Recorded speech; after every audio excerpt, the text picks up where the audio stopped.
Inilah suasana rekapitulasi suara oleh panitia pelaksana pemilu luar negeri di 6 kota Amerika Serikat, yakni Los Angeles, San Francisco, Houston, Chicago, New York, dan Washington DC. Di Washington DC, panitia menghitung suara selama 2 hari, surat suara yang dicoblos di TPS pada 14 Februari, lalu suara melalui pos pada 15 Februari. Para saksi tampak puas dengan hasil pemilihan umum di Washington DC, meski jumlah suaranya relatif kecil. Ya, yang kita harapkan untuk kedepannya lagi kita bisa mendapatkan voter lebih banyak lagi gitu. Mungkin kita lebih banyak untuk melakukan knock the door lah kayak gitu. Lagi karena transparan banget ke PPL, anggota PPLN-nya. Kalaupun ada surat sah tidak sah ya seperti biasa lah ya, kayak coblosnya ke sana di luar kotak gitu-gitu sih. Kalau dari kecurangan misalnya dari PPLN sendiri atau dari paslon-paslon itu nggak ada sama sekali. Kalau menurut saya sih saksi juga punya turut andil ya untuk menjaga keamanan, karena kita juga diperbolehkan untuk melihat semuanya gitu. Dari awal tadi buka pintu suara kan pintunya dikunci pakai pin segala macam. Sama sekali di sini dan juga teratur.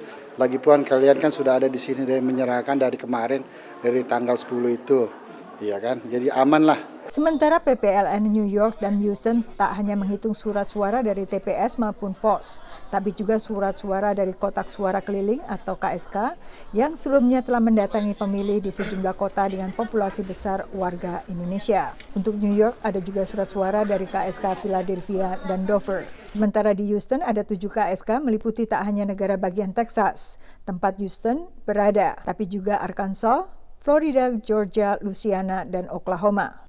Untuk penghitungan surat suara dari TPS pada tanggal 14 Februari, yang dihitung hanya surat suara yang diterima pada hari pencoblosan di TPS, dan juga surat suara dari kotak suara keliling.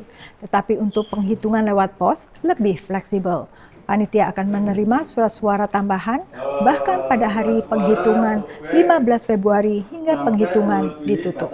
Dengan demikian tidak ada surat suara yang terbuang. Meminta persetujuan dari Panwaslu maupun dari para saksi. Kita tunggu lagi satu kali lagi dan ternyata memang datang satu surat suara dan itu merupakan suara pos. Hasil penghitungan surat yang paling cepat diketahui adalah dari PPLN Washington DC dan Chicago, Illinois, karena jumlah surat suara yang dihitung lebih kecil dibandingkan wilayah lainnya. Tetapi permasalahan kita, karena DPT itu kan ditutup 21 Juni 2023 ya.